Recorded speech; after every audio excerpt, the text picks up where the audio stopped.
जो आप अभी जो शरद पवार की इमेज को लेकर के बात कर रहे थे, इसको लेकर के बड़ी गंभीर टिप्पणी सामना में भी की गई है, बहुत कुछ लिखा है सामना ने इसके बारे में।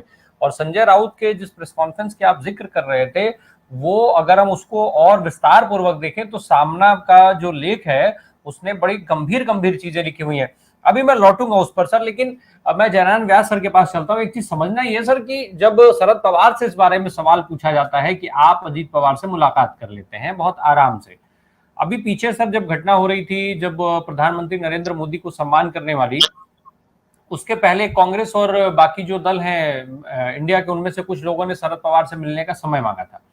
दिल्ली में समय नहीं मिल पाया, दिल्ली से शरद पवार महाराष्ट्र चले जाते हैं, महाराष्ट्र में भी कोशिश होती पर वहां भी समय नहीं मिल पाता है, और फिर शरद पवार जो है वो प्रधानमंत्री के साथ मंच पर दिखाई पड़ जाते हैं। वहां पर भी लेकर के कई सारी चर्चाएं होती हैं। सर मैं समझना है जो उन्होंने, अब जब उसको लेकर के सवाल पूछा जाता है तो उन्होंने बड़े आसानी से ये बात कही है कि भाई वो मेरा भतीजा है, ये मैं स्पष्ट कर देना चाहता हूँ, मेरा भतीजा और भतीजे से मिलने में बुराई क्या है। तो सर बात तो सही है ना कि रिश्ता है उनका, भतीजे से मिलने में बुराई क्या है। और भतीजे से शरद पवार मिलते रहे, जैसा कि अभी शशि सर भी कह रहे थे, विवेक देश पांडे जी भी ये सवाल उठा रहे थे कि भाई आप जो है अपने रिश्ते निभाइए, कार्यकर्ता जो है वो झगड़ा करते रहे।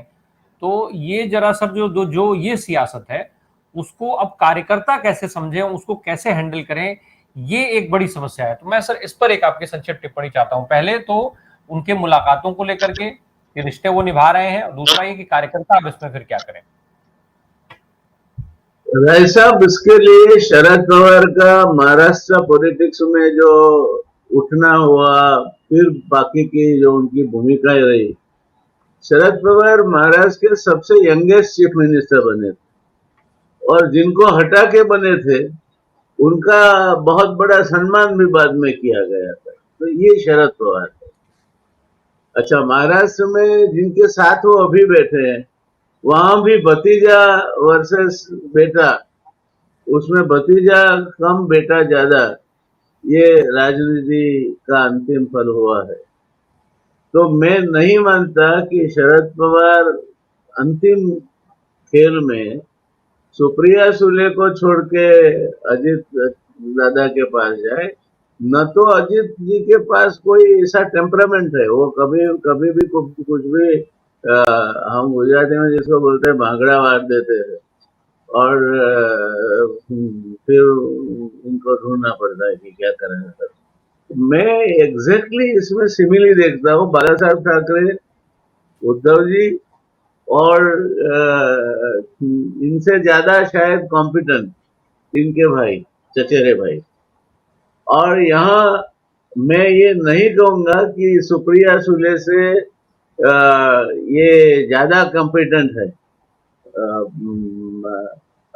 इनके जो अजीत जी हैं, मगर अजीत जी का क्लेम है, अगर उन्होंने नहीं किया तो कुछ भी यहाँ वहां कर सकते हैं। बाकी शरद पवार को समझने वाला मैं नहीं मानता कि आज तक कोई पैदा हुआ। शरद पवार को समझना, और हमारे गुजरात में चिमन भाई पटेल थे, उनको समझना तो इक्वली डिफिकल्ट है, वो कुछ भी कर सकते हैं। तो ये शरद पवार जी क्या गुल खिला रहे हैं वो अभी। अच्छा, तीसरी बात रही कार्यकर वाली, आज एक भी पार्टी ऐसी नहीं है महाराष्ट्र में जिसका बिल्कुल धरातल पे संपूर्ण काबू हो।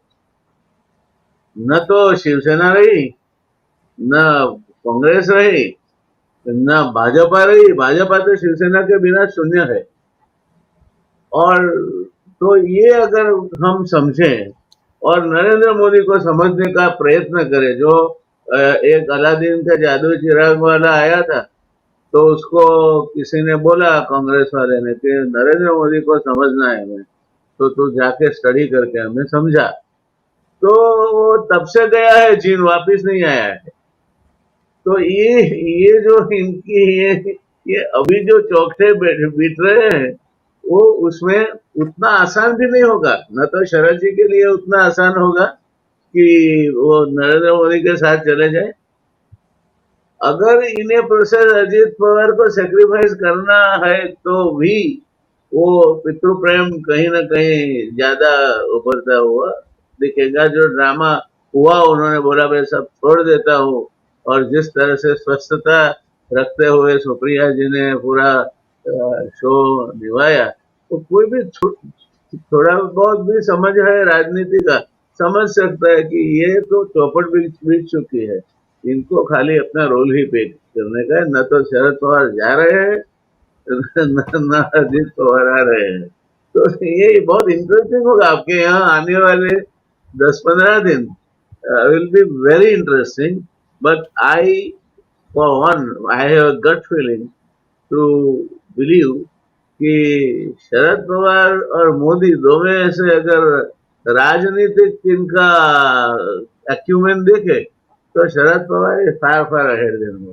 मोदी तो आरएसएस वगैरह वगैरह कई इसके, मोदी का अकेले का कोई उतना नहीं। Politics is a game of immense possibility, मगर एक ब्राह्मण को आगे करके मराठा सात्रप को काबू में करना, और न तो मैं उतना आदर रखता हूँ हमारे पूर्व मुख्यमंत्री के लिए कि उनमें इतना सारा एक्यूमन है कि शरद पवार जी को चित कर दे, वो नहीं होना है। तो फिर उनको घोड़ा बदलना पड़ेगा। ये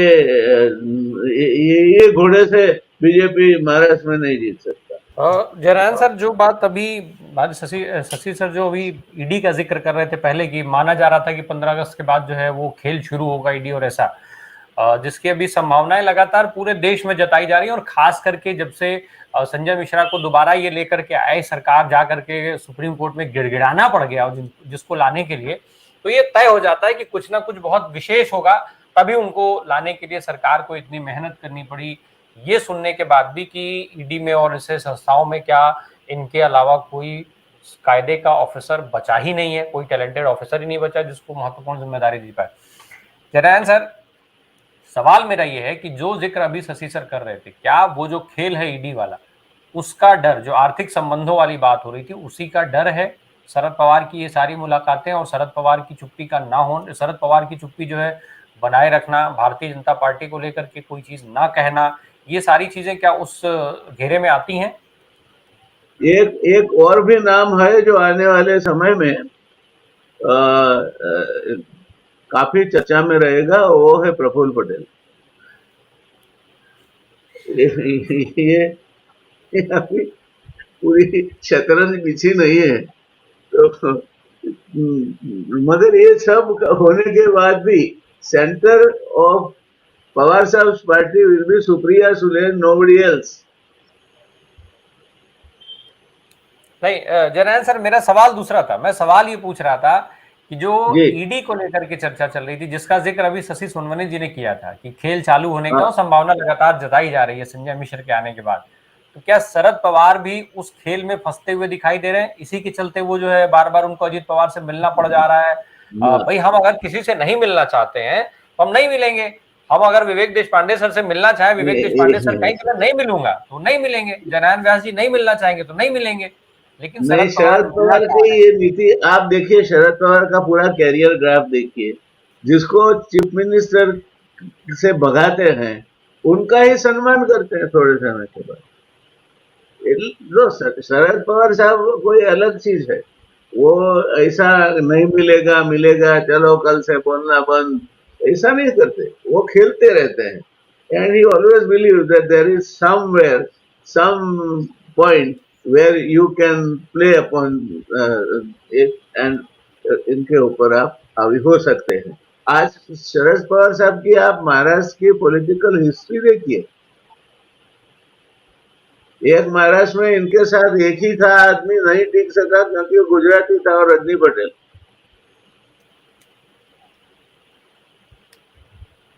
ये प्रफुल्ल पटेल की जिक्र नहीं है, और प्रफुल्ल पटेल शायद ज्यादा दबाव में है जी। उसको सुना द लेटर, शरद पवार साहब को गले मिलके रोके फिर भी जाना पड़ेगा बीजेपी के पास, ऐसा मेरा अंदाज है। और अजीत दादा एनसीपी के सर्वे सर्वा नहीं होंगे। जयनारायण सर, मैं आप ही के पास आ रहा हूँ, आप अपनी बात कहिएगा, साथ में मैं एक सवाल भी जोड़ दे रहा हूँ। संजय राउत जो है प्रियंका गांधी को चुनाव लड़ाना चाह रहे हैं नरेंद्र मोदी जी के खिलाफ, प्रधानमंत्री नरेंद्र मोदी जी के खिलाफ वाराणसी की लोकसभा सीट से। सर, क्या पार्टी में इस तरीके की कोई चर्चा है कहीं भी, किसी भी इंट से? में पार्टी में कोई चर्चा नहीं होती, पहली बात। ये अगर भ्रम अभी भी हमें है तो उसमें से जितने हम जल्दी बाहर निकल जाए अच्छा।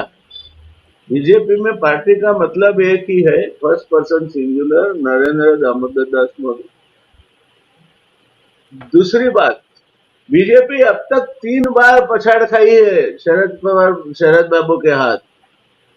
3 बार हारी है। पहली रात को देर सुबह में 4 बजे जब सीएम का सौगंध विधि किया था, दूसरा जब गुवाहाटी प्रकरण हुआ, और तीसरा अभी जो हो रहा है। इनको समझना चाहिए कि फडणवीस की नेतृत्व में जिनको गियर बदलने के लिए दिल्ली पूछना पड़ता है, ये जीत नहीं सकते। They do not have on ground leader of BJP who can take the decision and tell Delhi that look, either this way or no way, which Sharad Pawar has the liberty. तो ये BJP वाला जो है ना, ये मसला जब तक, ये आप बिल्कुल देश पांडे साहब ने सही कहा, ये देखेंगे और कौन आता है, क्योंकि शरद पवार साहब के सामने भी एक टास्क तो है।